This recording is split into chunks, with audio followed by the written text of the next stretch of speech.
Déco, nous tous derrière JF Ifongue. Bandeko, to soutenir frère JF Ifongue. Mbote ba papa, ba mama, bandeko. Mbote ba rando na ba randonnette. Mbote batoyo balingaka rando na ba oyo balingaka rando te. Mbote ba jeune garçon na ba jeune fille. Mbote bana mike na ba bébé. Mbote ba Sainte Anoirite, Sainte Thérèse, Sainte Ingrid Kabongo.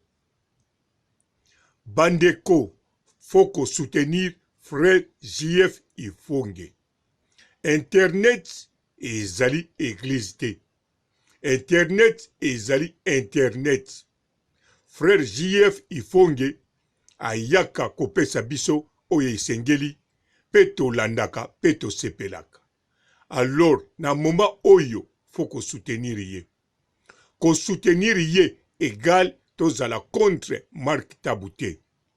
Mais contre ba idée ya mabe oyo Marc Tabou na groupe ya batu bazali kokalikilele JF Ifongue.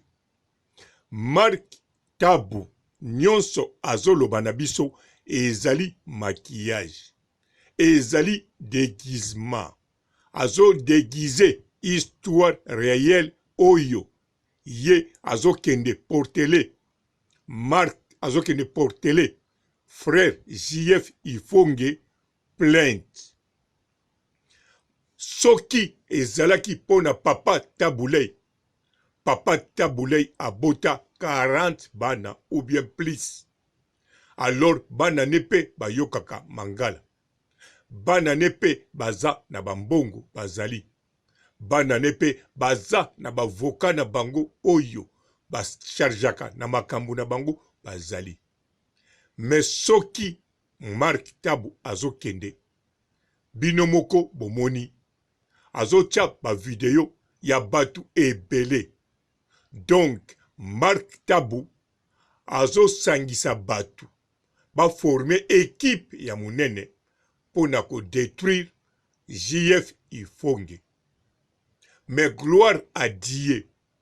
Même ngai soki nazalaki avocat ya JF Ifongue na ba argument na ba video oyo Marc Tabou azolakisa sur un certain bandeko bondimelanga na ko défendre frère JF Ifongue selon la loi belge pe bokomona akozala akiteteme bakobimisa ye mbala moko bakosenge na bestize pe bakotuna ngai comme avocat soki sikoyo nalingi na porte ngulupa batu wana plainte bozala sir nga na koporte bango na koporte surtout bango te bolimbisanga na koporte Marc Tabou parce que azosala coup azo-organiser coup. Marc Tabou ngai na sepelaka na yo, ça c'est vrai. Ndenge na sepelaka frère JF Ifongue. Mais frère JF Ifongue abomi mutu te. Maloba na ye mutu moko pete a suicide nango. Batu pe oyo ozotia na ba bande na ba émission balobela bango makambo koleka. Oh frère JF Ifongue azoloba. Bakipa kutu te. Oya frère JF Ifongue bakipaka pete. Soki bakipe batindi ba porte parole na bango to misusu bango moko balobi pona ko continuer kolanda rythme ya internet, rythme ya YouTube. Alors Marc Tabou tango salaki video olelaki tango lobaki makambo ngai na kanisaki ozozwa kaka rythme ya internet pambate oza journaliste munene obanda banda kala. Mais tango na moni yo na Veni Louise ozokende porter plainte wana bisika na moni ekomi au sérieux te mais ekomi diabolique. Na kanisa na prononcer ngo bien ekomi diabolique.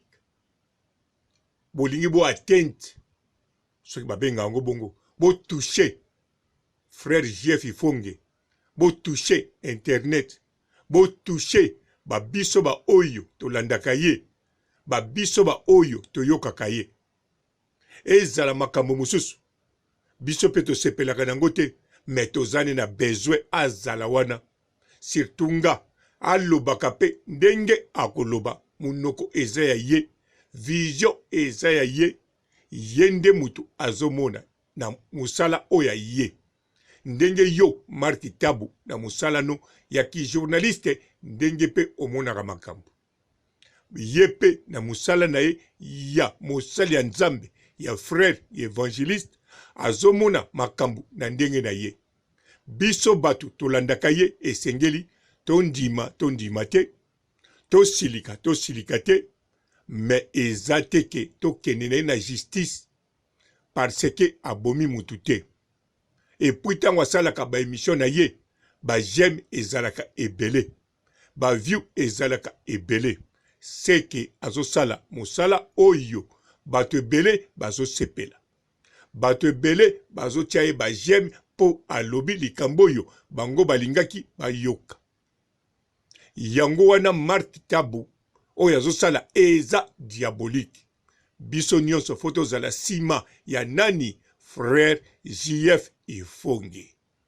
Na sukisi awa botikala malamu et ciao. Touché ngai nga konana nga innocent. Ndeko JF Ifonge. Nazo bongama. Nazo ya koyebiso makambo etali yo. Je demande à tout le monde d'être là parce que notre pays est commis Buzoba est commis makasi. Buzoba est commis makasi. Comment nous pouvons laisser un monsieur insulter mutu nyonso tu oyo amonaka na nzela na ye. Yango na niveau ozala tout à l'heure pour parce que naza na solution pour na JF Ifonge. JF tovandaka biso nyonso tu na Bruxelles. Ngana na Bruxelles, yo ozala na Belgique. Je crois que trop c'est trop. Na oloba mingi te tout à l'heure. Je tends na mbongaba na vanda na expliquer yo. Qu'est-ce que je veux faire de toi? Nazala muta polémique te. Na tikala ozala muta polémique te. Na finga kabatu te na télévision. Mais je reviens tout à l'heure pour en finir avec toi. Pour une fois pour toutes, j'ai une solution bien pour na yo. Je crois que eko aider yo pour continuer ko finga batu gratuitement. J'ai une solution pour toi, JF Ifonge. Celui qui a déjà insulté tout, je dis bien tout le monde. Na kombo nini na kombo ya Bible.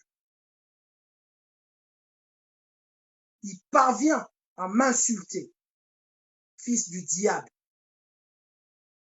et à me dire des choses très horribles que je vous demande de venir tout à l'heure. Je prends juste 30 minutes de temps de m'arranger. Je reviens pour parler à JF. JF, je suis éduqué dans un étioté. Je veux vous faire écouter ces injures. Oyo, afingi, nyonso wana, pona makambo, oya Roger Baka. Je n'ai jamais eu de problème avec les frères congolais. Tu m'as attaqué, tu vas assumer. Tu vas assumer ce que tu as dit. Et comme on est en Belgique, moi et toi, comme on est en Belgique, JF Ifonge, on va en finir ici en Belgique. Et je viens tout à l'heure pour dire comment je vais le faire. À tout à l'heure, mes amis, s'il vous plaît, partagez cette vidéo. Je reviens pour parler à JF Ifonge. Trop, c'est trop congolais. Arrêtons je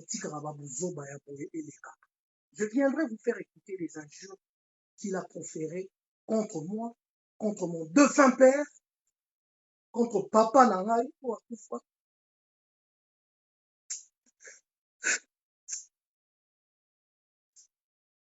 moi, contre mon défunt père. Tu ne connais ni Bess ni Dadochienne. Et les Congolais sont en train de permettre une personne comme ça à continuer au salon de ma paix, à continuer au pays, c'est pour la paix pour la battre. je me retiens, je reviens. Contre mon TFP, JF. Bonjour fidèles internautes de www.elengiakomba TV. Bonjour, bonsoir, balandi nyonso ya Elengi ya Komba. Congolaise TV.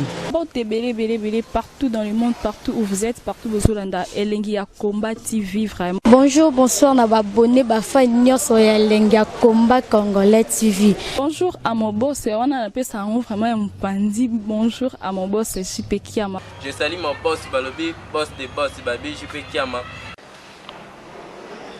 Bonjour, na Elengi ya Komba Congolais TV, vraiment.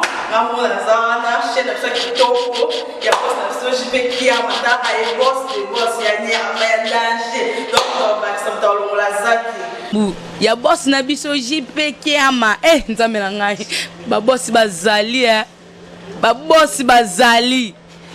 JP Kiama, le boss des boss. Napesi d'abord bonjour, tu be mbote belé na mon boss JP Kiama, wana na kozangisa ote. Donc na ko lekate sana, napesa mon boss JP Kiama, boss des boss.